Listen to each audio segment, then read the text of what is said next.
कातिल जो लड़कियों को अपहरण करता था, उसके साथ दरिंदगी करता था और दरिंदगी करने के बाद उसका कत्ल कर दिया करता था, लेकिन पीछे कोई सबूत नहीं छोड़ा करता था जिससे पुलिस उस तक पहुंच सके। ऐसा वो 1 से 2 बार, 2 से 3 बार कर चुका था, लेकिन अपने पीछे कोई सबूत नहीं छोड़ता। आखिर 14 वर्षों बाद एक छोटी सी चूक हो जाने से वो पकड़ा जाता है, और पकड़ा भी तब जाता है जब खाकी वर्दी वाले अपनी खाकी वर्दी उतारकर डॉक्टरों की वेशभूषा में आ जाते हैं। पुलिस वालों को अपनी वर्दी बदलकर चिकित्सक की वर्दी पहननी पड़ती है। उसके बाद उस व्यक्ति को एक मामूली सी गलती के ऊपर एक छोटे से सबूत के आधार पर पकड़ा जाता है, और जब उसे पकड़ा जाता है तो वो सिर्फ एक बात कहता है कि मुझे सिर्फ इतना बता दो कि तुम लोगों ने मुझे आखिर पकड़ा कैसे, क्योंकि मैंने अपने पीछे आज तक कोई सबूत नहीं छोड़ा और 14 वर्ष बीत गए, आज तक मुझे कोई नहीं पकड़ पाया। आखिर तुमने मुझे पकड़ा तो पकड़ा कैसे। नमस्कार, आदाब, सत श्री अकाल। मैं ज्योति गौड़, और आज की जो सच्ची घटना मैं आपको सुनाने जा रही हूँ, ये सच्ची घटना है चंडीगढ़ का एक सेक्टर लगता है 38, और वहीं का एक टैक्सी स्टैंड होता है। टैक्सी स्टैंड पर एक लड़की जो अपना इंग्लिश स्पीकिंग कोर्स करके वहाँ पर खड़ी है, इंतज़ार कर रही है कि थोड़ी सी जो बूंदाबांदी है वो रुक जाए और वो अपनी स्कूटी लेकर के अपने घर रवाना हो जाए। उसका रोज़ का यही रूटीन था। वो इंग्लिश स्पीकिंग कोर्स के लिए कोचिंग उसने ज्वाइन की हुई थी। वो टैक्सी स्टैंड के पास अपनी स्कूटी खड़ी करती थी, वहाँ से वो जाती थी और जाकर के अपनी कोचिंग क्लास लेने के बाद वो वापस अपने घर आ जाया करती थी रात के लगभग 9 बजे तक। उस दिन भी वो स्कूटी खड़ी करके टैक्सी स्टैंड पर रुककर ये इंतज़ार कर रही है कि थोड़ी सी जो बूंदाबांदी है ये रुक जाए, और रुकने के बाद मैं अपनी स्कूटी लेकर अपने घर वापस चली जाऊं। अब लगभग रात के 9 बजे हैं और वो बूंदाबांदी रुकने का थोड़ा सा इंतज़ार कर रही है। तब भी अचानक से उसके सर पर एक ज़ोर से एक पत्थरनुमा कोई चीज़ लगती है और वो लड़की चीख कर वहीं बेहोश हो जाती है। फेंकने वाला व्यक्ति उसे उठाता है और उठाकर घसीटता हुआ जंगलों में ले जाता है। जंगलों में ले जाने के बाद उसके बदन से एक एक करके बड़े इत्मीनान से सारे शरीर से एक एक कपड़ों को उतार देता है। उसके साथ हैवानियत करता है। हैवानियत ऐसी कि जिस्म का एक भी कोना वो ऐसा नहीं छोड़ता जहां उसके दांतों के निशान नहीं थे। जिस्म के हर एक छोटे से छोटे कोने पर उसके दांतों के निशान थे। फिर वो उसके साथ दरिंदगी करता है, उसके साथ दुष्कर्म करता है और अंत में गला दबाकर उसकी हत्या कर देता है। जब उसका मन भर जाता है वो अपनी संतुष्टि कर लेता है, उसके बाद उसका गला दबाता है और उसकी हत्या कर देता है। अब कुछ देर बाद उस लड़की का फ़ोन बजने लगता है। फ़ोन जैसे ही बज रहा है वो बिना डरे बिना घबराए आराम से फ़ोन उठाता है, और फ़ोन उठा कर के जैसे ही रिसीव करता है सामने से उस लड़की के पापा बोलते हैं कि बेटा आज बहुत देर हो गई, आप अब तक घर वापस नहीं आई हो, आखिर बात क्या है। तो वो जो लड़का है जिसने सारा काम किया है वो बड़े इत्मीनान से बड़ी आराम से कहता है घबराओ नहीं, तुम्हारी बेटी की स्कूटी टैक्सी स्टैंड पर खड़ी है, जाओ और जाकर ले लो। अब जो पिता है वो घबरा जाते हैं, डर जाते हैं कि आखिर ये फ़ोन किसने उठाया और मेरी बच्ची अभी तक वापस नहीं आई। कोचिंग सेंटर कॉल किया जाता है, वहाँ से कोई खबर नहीं मिलती। उसके दोस्तों को, सहेलियों को, जहाँ जहाँ लगता था जा सकती है वहाँ वहाँ पूछताछ की जाती है, लेकिन वो नहीं मिलती। अब आखिर में वो दौड़ते भागते चंडीगढ़ के सेक्टर 38 के टैक्सी स्टैंड पर पहुंचते हैं और जाकर देखते हैं वहां सच में उस बच्ची की स्कूटी खड़ी हुई है, लेकिन बच्ची कहीं दिखाई नहीं देती। अब वो घबरा जाते हैं, घबराकर सीधा चंडीगढ़ पुलिस स्टेशन पहुंचते हैं और वहां जाकर के एक FIR दर्ज कराते हैं कि उनकी बच्ची जो रोज़ इंग्लिश स्पीकिंग कोर्स करने जाया करती थी, रोज़ रात को लौट आया करती थी 9 बजे, लेकिन आज इतना वक्त हो गया है अभी तक वो वापस नहीं आई है। अब वो उनके FIR दर्ज कर ली जाती है, टैक्सी स्टैंड पर पहुंचा जाता है। जाकर देखा जाता है तो वहाँ पर कुछ खून के सैंपल पड़े होते हैं। उसके अलावा कुछ नहीं मिलता। खूब अपनी तरफ से ढूंढा जाता है, कोशिश की जाती है।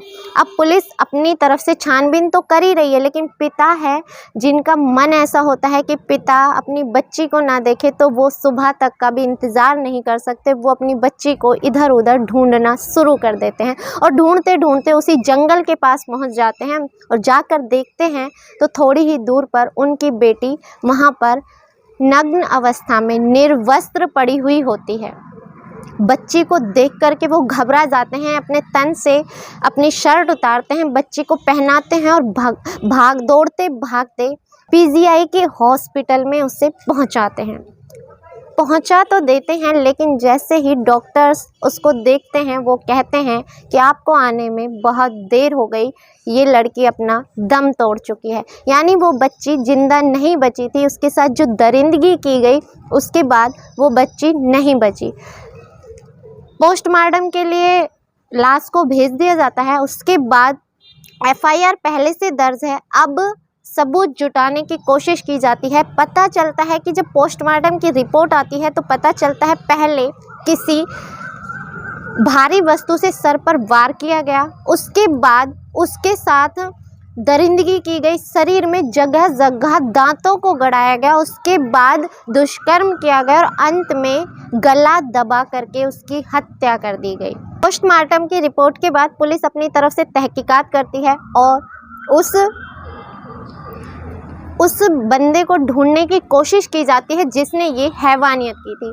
उसे बहुत तरीके से ढूंढा जाता है लेकिन कोई सबूत नहीं होता। पोस्टमार्टम की रिपोर्ट के बाद जब पुलिस इस केस की जांच करती है तो जांच में वो उसके लगभग 4 दोस्तों को उठाती है। उन्हें लगता है कि कहीं ऐसा तो नहीं कि दोस्तों ने ही ये सारा कार्य किया हो। दोस्तों में से एक वितेश होता है, सचिन होता है और हितेश होता है और एक सागर नाम का लड़का होता है जिन्हें अरेस्ट किया जाता है। उनका नार्को टेस्ट भी कराया जाता है और बैन मैपकिन भी किया जाता है कि क्या वो सच बोल रहे हैं, लेकिन कोई भी सबूत नहीं मिलता। इसके साथ साथ बहुत से आसपास के लोगों का डीएनए सैंपल भी मैच किया जाता है। 500 से ज़्यादा लोगों का सैंपल उस समय लिया गया, लेकिन किसी का सैंपल उस ब्लड सैंपल से नहीं मिलता। 1 साल बीत जाता है, 2 साल बीत जाते हैं और आखिर में ये केस पर्याप्त सबूत ना मिलने की वजह से एक तरह से ठंडे बस्ते में चला जाता है। अब धीरे धीरे करके पूरे 12 साल बीत चुके थे, लेकिन कोई सबूत नहीं मिला। अब 12 साल बाद बात कर रहे हैं 11 जनवरी 2022 की। यहाँ पर एक पति पत्नी, जिनमें से जो पत्नी होती है उनका नाम होता है मनदीप कौर, वो अपने पति के साथ खरीदारी करने के लिए मार्केट जाती हैं। मार्केट जाकर वो सामान खरीदती हैं। रात का लगभग 8 बजे होंगे, वो अपने पति के साथ सामान खरीदती हैं। लेकिन जब वो सामान खरीद लेती हैं तो उसके बाद जब वो पैसे देने की बारी आती है तो उनके पति के पास कुछ पर्याप्त राशि नहीं होती है। तो वो कहते हैं कि भाई साहब आप थोड़ी देर रुको, मैं अपने भतीजे से पैसे लेकर आता हूँ और अभी मैं आपको ला करके दे दूँगा। वो जल्दी से जाते हैं मनदीप कौर को वहीं छोड़ करके, और वो जाते हैं और जाकर कुछ ही देर में पैसे लेकर के वहाँ आ जाते हैं और ला करके उसे पैसे दे देते हैं और पूछते हैं कि भाई साहब मेरी पत्नी यहाँ पर थी, वो कहाँ है। वो कहता है कि भाई साहब भाभी जी तो आपके पीछे पीछे ही चली गई। वो सोचता है ठीक है घर चली गई होगी। वो घर जाकर देखते हैं तो घर पर भी मनदीप कौर दिखाई नहीं देती। वापस आते हैं, वहाँ चारों तरफ ढूंढते हैं, वहाँ पर भी नहीं दिखाई देती। कॉल करते हैं, रिश्तेदारों से पूछते हैं, लेकिन कहीं पर भी मनदीप कौर का पता नहीं चलता। अब वहीं पर ही मलोया थाना क्षेत्र में स्नेहा लेक जगह है, वहाँ पर सुबह में वहाँ के जो जंगलों का इलाका है वहाँ पर एक लाश मिलती है। वहाँ के थाने में जब ये पता चलता है तो जाकर जब तफ्तीश की जाती है तो पता चलता है कि ये लाश किसी और की नहीं बल्कि मनदीप कौर की है। मनदीप कौर को लाश को जब पोस्टमार्टम के लिए भेजा जाता है तो पोस्टमार्टम में जब इस पोस्टमार्टम की रिपोर्ट आती है तो बिल्कुल एक ऐसी थी जो मतलब कि सीएफएसएल की टीम होती है, वो जब उसकी जांच कर रही होती है तो कहते हैं कि शायद ऐसा लग रहा है कि इस केस स्टडी को हम दोबारा से पढ़ रहे हैं। क्योंकि बिल्कुल तरीका वैसा ही था। भारी भरकम वस्तु से सिर पर वार किया गया था, फिर उसके शरीर पर जगह जगह दांतों के निशान गड़ाए गए थे, फिर उसके साथ दरिंदगी की गई थी और अंत में गला दबा करके हत्या कर दी गई थी। जो सीफसल टीम होती है वो कहती है कि ये केस हम पहले भी पढ़ चुके हैं सन 2010 में। 2010 के बाद ये केस दोबारा से 2022 में सामने आता है, पूरे 12 साल बाद। अब जो वहाँ की एसएसपी होती हैं कंवरदीप कौर, उनसे कहा जाता है कि अगर आपने इसको नहीं रोका तो अभी तो हमने 2 मासूमों को खोया है, बाद में और भी ये जो सीरियल किलर है पता नहीं कितने लोगों की जान ले लेगा। अब जो एसएसपी कंवरदीप होती हैं वो एक टीम गठित करती हैं। टीम में डीएसपी चरणजीत सिंह होते हैं, इसके बाद इंस्पेक्टर जसपाल सिंह होते हैं, सब इंस्पेक्टर मोहन कश्यप होते हैं और कांस्टेबल सुनील और विकास होते हैं। उनकी एक टीम गठित की जाती है और टीम गठित करके कहा जाता है जितनी जल्दी हो सके इस सीरियल किलर को ढूंढ कर लाओ। अब पुलिस पहले भी इस केस पर स्टडी कर चुकी थी, उन्होंने पूरी कोशिश की थी जी जान तरीके से, लेकिन वो फिर भी नहीं ढूंढ पाई थी।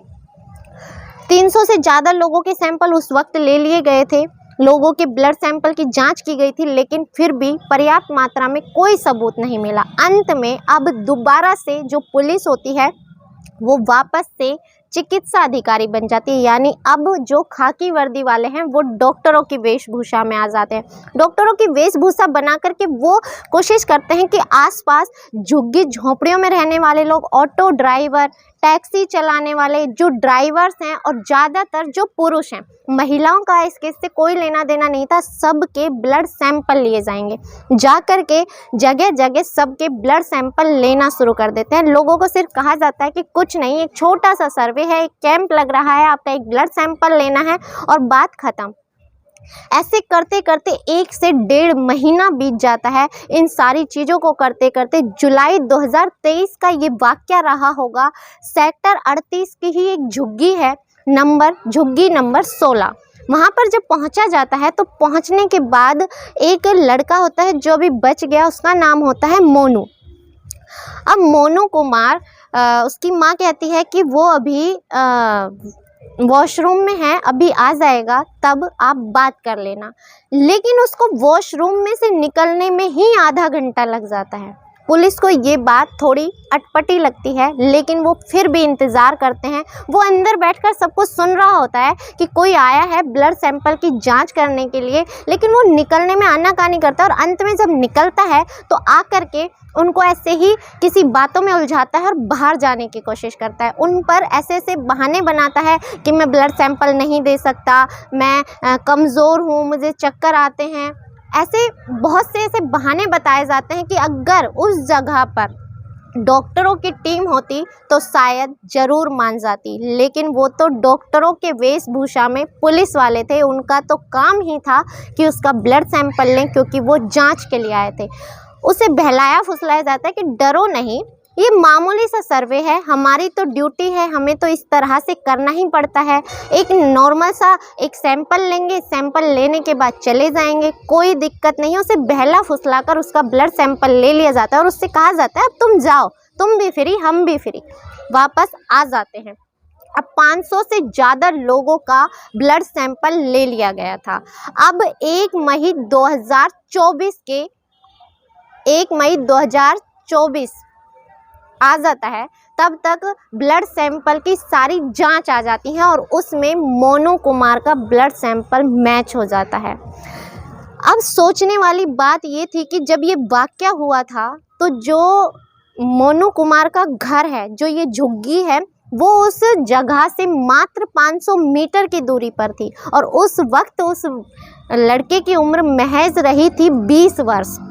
अब जाकर के पुलिस अब इस वक्त चिकित्सा अधिकारियों के रूप में नहीं, बिल्कुल अपनी वर्दी में जाती है और जा कर के मोनू का दरवाज़ा खटखटाती है। मोनू जैसे ही दरवाज़ा खोलता है वो पहचान जाता है कि ये तो वही लोग हैं जो सैंपल लेने आए थे। उसे तुरंत से पकड़ लिया जाता है। अब वो कहता है कि एक बार मैं अपनी माँ के हाथ की रोटियां खा लूँ। पुलिस वाले सोचते हैं चलो कोई बड़ी बात नहीं है, वो रोटियां खाता है, लेकिन जैसे ही भागने की कोशिश करता है उसे दबोच लिया जाता है और पकड़ लिया जाता है।